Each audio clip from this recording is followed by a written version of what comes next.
রাধে রাধে বন্ধুরা, good morning. কেমন আছো সবাই? আশা করছি রাধা মাধবের কৃপায় সবাই ভালো আছো। গিন্নিশালা রান্নাঘর ব্লগস থেকে আমি রূপা তোমাদের সবাইকে আবারও অনেক অনেক ভালোবাসা ও ওয়েলকাম জানিয়ে আজকের সকালটা শুরু করলাম। এক নাগাতরে এতদিন বৃষ্টি হচ্ছে, এখন কিন্তু আর ভাল লাগছে না। এখন মনে হচ্ছে বৃষ্টিটা কবে থামবে আর কবে সূর্য মামা ঠিকভাবে উঠবে। তারপরও আরেকটাও চিন্তা, যখন সূর্য মামা উঠবে তখন কিন্তু আবার ভয়ানক তীব্র উত্তাল গরম নিয়ে চলে আসবে। বেশি বেশি কোনো কিছুই ভালো লাগে না, সেটা বৃষ্টি হোক কিংবা রোদ। প্রকৃতির ভয়ানক রূপ হোক কিংবা শান্ত রূপ, কোনোটাই যেহেতু আমাদের হাতে নেই আর সেটা আমরা কন্ট্রোলও করতে পারবো না, সেটা কি আমাদের মেনে নিতে হবে। কেন বন্ধুরা, আজকে কখন ঘুম থেকে উঠেছি? ওই সকাল 10টা হবে। সকাল থেকে এত বৃষ্টি, সকালবেলা ঘুম থেকে ওঠার নাম নেই। ঘুম থেকে উঠেছিলাম, তারপর উঠে কিন্তু আবার শুয়েছিলাম।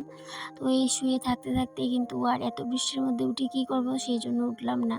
আর সেই ঘুম থেকে উঠে সমস্ত কাজবাজ শেষ করে চা খেতে খেতে ওই 10:30। তারপর শুরু হলো এই দৌড়ঝাঁপ করেই সংসারের সমস্ত কাজকটা আজকে করছি। এদিকে বাইরে বৃষ্টি, এই বৃষ্টির মধ্যেই কিন্তু দৌড়ঝাঁপ করে সংসারের কাজগুলোকে করতে হচ্ছে। যেহেতু সব কাজ আমার ঘরের ভিতরে না, অনেকগুলো কাজ আছে যেগুলো ঘরের বাইরে আমার করতেই হয়, যেতেই হয়, যতই বৃষ্টি থাকুক না কেন। তো সেই জন্যই আমার একটু কষ্ট হয়ে যায়। সময়ের কাজটা সময়ে না করলে যে কি অসুবিধায় পড়তে হয় সেটা একমাত্র আমরা গৃহিণীরাই জানি।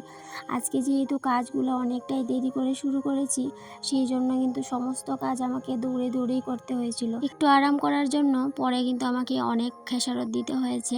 তো যেহেতু আজকে রান্নাবান্নাটা একটু টাফই বলতে পারো, কারণ আজকে যেহেতু ডিম ঝুল করবো, এদিকে ডাটা সবজি কাটাকুটো সেগুলো করতে অনেকটাই সময় লাগে। তো তাই জন্য চা খেয়ে কিন্তু এই সবজিপাতিগুলো নিয়ে বসে পড়েছিলাম।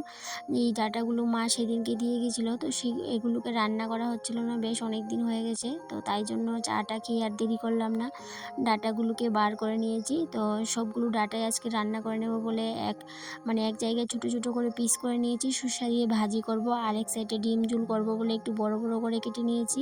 সেই সাথে আলু ভেজে নিয়েছি, ডিমটাকেও সিদ্ধ করে নিয়েছি। ডিমগুলো যেহেতু অর্ধেক করব আর ভাজার সময় কুসুমগুলো খুলে যাবে, সেই জন্য একটু চালের গুঁড়া আর নুন হলুদ দিয়ে মেখে নিয়েছি, যাতে করে ভাজার সময় কুসুমগুলো খুলে না যায়। রান্নাটা বসানোর আগে একটু গরম জল করে বোনকে দিয়ে আসলাম। তো বোনকে বললাম আজকে ঠাকুর পূজাটা বোনকে দিয়ে দিতে, আর এদিকে ছেলে আজকে বললো স্নানটা করবে না, তো তাই জন্য বোনকেই বললাম। তো সেই জন্য একটু গরম জল দিয়ে আসলাম। তো এদিকে বোন স্নান করে পুজো দিতে দিতে আমি রান্নাটা সেরে নেব।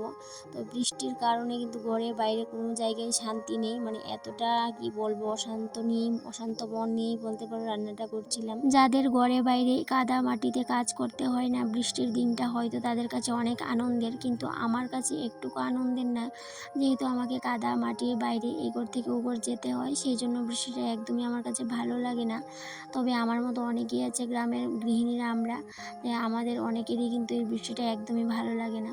তবে বৃষ্টি কিন্তু একটা ভালো লাগারই জিনিস, কিন্তু ভালো লাগে না কোন কারণে বলো তো? যেহেতু আমাদের অনেকটাই কষ্ট হয়, তো সেই জন্য আমাদের মতো অনেক গৃহিণীরা আমরা কিন্তু বৃষ্টিটাকে ভালোবাসি না। কিন্তু যারা আমাদের ঘরের বাইরে যেতে হয় না, এই ঘরের ভিতরে থেকেই সমস্ত কাজবাজ করে নেওয়া যায়, বাথরুম থেকে শুরু করে ঘরের বাসন কুসন মাজা সমস্ত কিছু ঘরে করে নিতে পারে যারা, তাদের কিন্তু বৃষ্টিটা খুবই আনন্দের, খুবই মজার। এই বৃষ্টিটা অনেকের জন্য আনন্দের মজার, কিন্তু অনেকের জন্যই আবার খুবই দুঃখের, খুবই কষ্টের। যাই হোক, এদিকে প্রকৃতির ভয়ানক রূপ হোক কিংবা শান্ত, সেটা তো আমাদের হাতে নিয়ে আগেই বললাম। তো যেই রূপটাই হোক না কেন, সেটাকেই আমাদের মেনে নিতে হবে। তো এইদিকে আমার তোমাদের সাথে কথা বলতে বলতে চটপট করে রান্নাবান্নাটাও শেষ করে নিচ্ছিলাম। এখনও কমপ্লিট হয়নি, এই যে মাত্র ডিম ঝোলটা এখন করব। মশলাটাকে কষিয়ে নিয়েছি, তারপর ডিম ঝোলটা করেই কিন্তু এই যে ডাটার চচ্চড়িটা করে নেব। রান্না করতে ভীষণই ভালোবাসি, কিন্তু এই যে রান্নার জোগাড় যন্ত্রের করা, সেটা আমার একদমই বিরক্ত লাগে। তারপরেও কি করব, সেটা করতেই হয় যেহেতু আমার পেছনে কেউ নেই। তো এই যে মশলাপাতি করা, সবজিপাতি কাটা, সেগুলো যদি কেউ করে দিত বা এগিয়ে দিত তাহলে অনেকটাই হেল্প হতো। যাই হোক, যেহেতু পেছনে কেউ নেই, সেগুলো করার কি আর করব। তো এইদিকে আমি তোমাদের সাথে কথা বলতে বলতে ডিম ঝোলটা কমপ্লিট করে নিয়েছি। এখন একটু সময় ফুটে এলে একটু গরম মশলা দিয়ে নামিয়ে নেব। রান্না করার সময় সবসময় গরম জল ব্যবহার করি, কিন্তু আজকে ডিমের ঝোলে গরম জলটা ব্যবহার করতে পারলাম না। কেন পারলাম না বলো তো? যেহেতু বাইরে বৃষ্টি, কারেন্ট একবার আসছে যাচ্ছে এই করছে। তো যখন ডিম ঝোলটা দেব, ফোড়ন দিয়ে দিলাম, মানে যখনই গরম জলটা আমার দরকার তখনই কিন্তু কারেন্ট চলে গেল। তোমরা হয়তো অনেকেই বলতে পারো গ্যাসের অন্য সাইডে বসিয়ে দিলে তো হতো। আসলে কি গ্যাসের অন্য সাইডের চুলাটা আমার নষ্ট বলতে বার্নারটা খারাপ হয়ে গেছে, সেই জন্য কিন্তু আগুনটা অনেকটা ডিস্টার্ব করে। আর সেই জন্য অনেক দিন ধরেই কিন্তু আমি অপর সাইডের চুলাটা মানে আগুনটা ধরাই না। আর সেদিনকে একটু দেখছিলাম যে আগুনটা ধরে কিনা, তো যখন আগুনটা ধরাতে গেছিলাম তখন দেখি একদমই কি বলবো আগুনই আসছে না। সেই জন্যই কটা দিন ধরে একটা চুলার মধ্যেই কিন্তু এই বড় চুলাটার মধ্যে কিন্তু আমাকে সমস্ত কিছু করতে হচ্ছে। এদিকে ডাল আছে ফ্রিজে, সেটাকে বের করে গরম করে নেব। আর একটু মাংস আছে সেটাকেও একটু গরম করে নেব। রাতে মাংস এনেছিল সেটাকেও কিন্তু এখনো বার করা হয়নি, যে রান্নাবান্নাটা শেষ করে নিই তারপরে গরম করে নেব। তোমরা হয়তো বা একটা জিনিস খেয়াল করেছো যে আজকে আমি পুরো পাগলের মতো হয়েছিলাম। আসলেই বন্ধুরা আজকে কিন্তু চুলের মধ্যে চিরুনিটা লাগানোরও কিন্তু সময় পাইনি।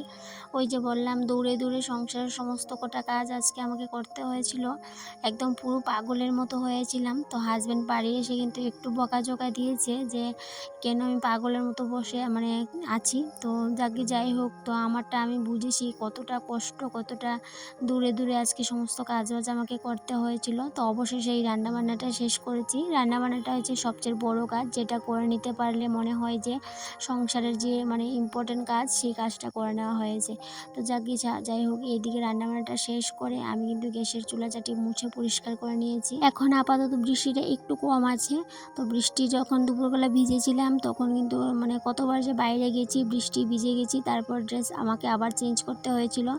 তো এদিকে দেখো বিকেলবেলা আবার বৃষ্টি চলে আসলো। বাজে বিকেল 5টা, তো প্রায় সন্ধে সন্ধে ভাব হয়ে গেছে। তো বোনকে বললাম আর ছেলেকে বললাম যে সন্ধ্যার টিফিনে তোমরা কি খাবে, তো বললাম পায়েস করে নিই। তো পায়েস করার জন্য মানে দুপুর থেকে ভেবে রেখেছিলাম আজকে একটু পায়েস করব।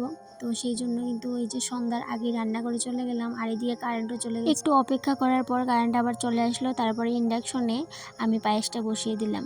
তো যেহেতু গরুর দুধ নেই সেই জন্য পাউডার দুধ দিয়ে আজকে পায়েসটা করব। ইন্ডাকশনে পায়েসটা বসিয়ে একটু বিপদেই পড়ে গেছিলাম, যেহেতু এই যে স্টিলের কড়াইটা একটু পাতলা সেই জন্য কিন্তু লেগে উঠেছিল নিচে, মানে একটু পুরা পুরা ভাব হয়ে গেছিলো। তো যেহেতু বসিয়ে দিয়েছি এখন কিন্তু নামানোর আর জো নেই, মোটামুটি হয়ে এসেছিলো, তখন কিন্তু বুঝতে পারলাম যে নিচে একটু ধরে এসেছে। তো সেই জন্য কিন্তু মানে পায়েসের যে একটা ফ্লেভার সেই ফ্লেভারটা কিন্তু মানে একদম নষ্ট হয়ে গেছে। তো একটু যেহেতু লেগে গেছে নিচে আর একটু গন্ধটা একটু পুরা পুরা গন্ধ হয়ে গেছে, তারপরেও কিন্তু পায়েসটা খুবই ভালো হয়েছিল।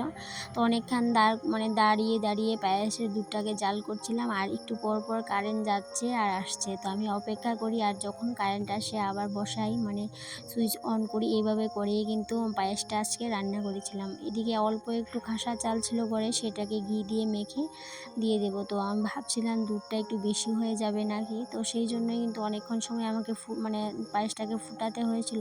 তো ওই পায়েসটা কিন্তু খুবই ভালো হয়েছিল, হাজব্যান্ডও বলেছিল, বোনও বলেছিল। এদিকে আমি পায়েস করছিলাম আর এইদিকে ছেলে আর বোন মানে বায়না ধরেছে ওরা ফুচকা খাবে। তো দোকান থেকে গিয়ে ফুচকা নিয়ে আসলো, আরও কি নিয়ে আসলো, মশলা নিয়ে আসলো। তো তারা ফুচকার জন্য প্রিপারেশন করছে।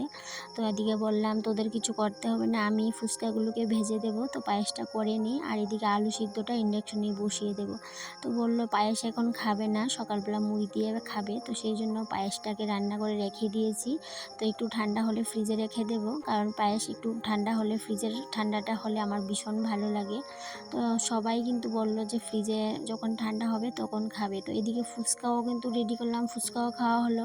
তারপর এদিকে আবার হাজব্যান্ড আসার সময় মোমো নিয়ে আসলো, তো তারপর আবার মোমো খাওয়া হলো। আর আজকের সবচেয়ে বিশেষ কথা হলো আজকে কিন্তু কেউ আর ভাত খাইনি, শুধুমাত্র হাজব্যান্ড একটু ভাত খেয়েছে, আমরা কিন্তু কেউ ভাত খাইনি। এই যে আবে যাবে অনেক কিছু খেয়ে নিয়েছিলাম সেই জন্য।